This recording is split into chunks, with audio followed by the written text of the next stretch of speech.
Aujourd'hui, le 12 mars 2026. Première lecture. Voilà bien la nation qui n'a pas écouté la voix du Seigneur son Dieu. Lecture du livre du prophète Jérémie. Ainsi parle le Seigneur. Voici l'ordre que j'ai donné à vos pères. Écoutez ma voix. Je serai votre Dieu. Et vous, vous serez mon peuple.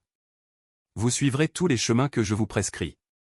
Afin que vous soyez heureux. Mais ils n'ont pas écouté. Ils n'ont pas prêté l'oreille. Ils ont suivi les mauvais penchants de leur cœur endurci. Ils ont tourné leur dos et non leur visage. Depuis le jour où vos pères sont sortis du pays d'Égypte. Jusqu'à ce jour. J'ai envoyé vers vous, inlassablement, tous mes serviteurs les prophètes. Mais ils ne m'ont pas écouté. Ils n'ont pas prêté l'oreille. Ils ont raidi leur nuque. Ils ont été pires que leurs pères. Tu leur diras toutes ces paroles. Et ils ne t'écouteront pas. Tu les appelleras. Et ils ne te répondront pas. Alors, tu leur diras. Voilà bien la nation qui n'a pas écouté la voix du Seigneur son Dieu. Et n'a pas accepté de leçon. La vérité s'est perdue. Elle a disparu de leur bouche.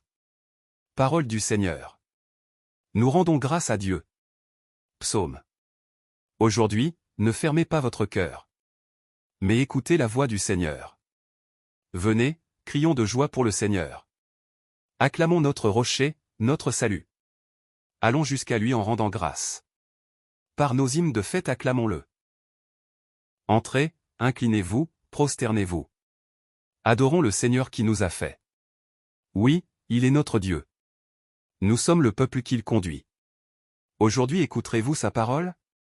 Ne fermez pas votre cœur comme au désert. Comme au jour de tentation et de défi. Où vos pères m'ont tenté et provoqué. Évangile. Celui qui n'est pas avec moi est contre moi. Gloire à toi, Seigneur. Honneur, puissance et majesté. Maintenant, dit le Seigneur. Revenez à moi de tout votre cœur. Car je suis tendre et miséricordieux. Gloire à toi, Seigneur.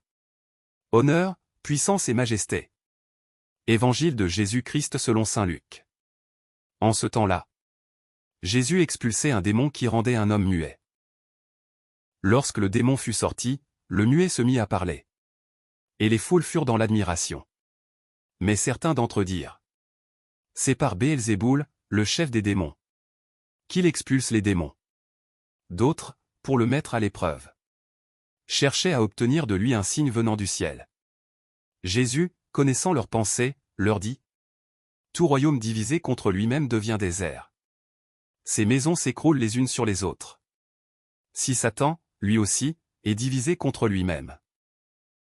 Comment son royaume tiendra-t-il? Vous dites en effet que c'est par Béelzéboul que j'expulse les démons. Mais si c'est par Béelzéboul que moi, je les expulse. Vos disciples, par qui les expulsent-ils? Dès lors, ils seront eux-mêmes vos juges.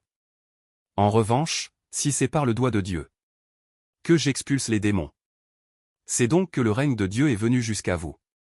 Quand l'homme fort, et bien armé, garde son palais, tout ce qui lui appartient est en sécurité.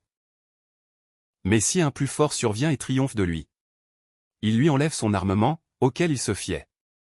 Et il distribue tout ce dont il l'a dépouillé. Celui qui n'est pas avec moi est contre moi. Celui qui ne rassemble pas avec moi disperse. Acclamons la parole de Dieu. Louange à toi Seigneur Jésus.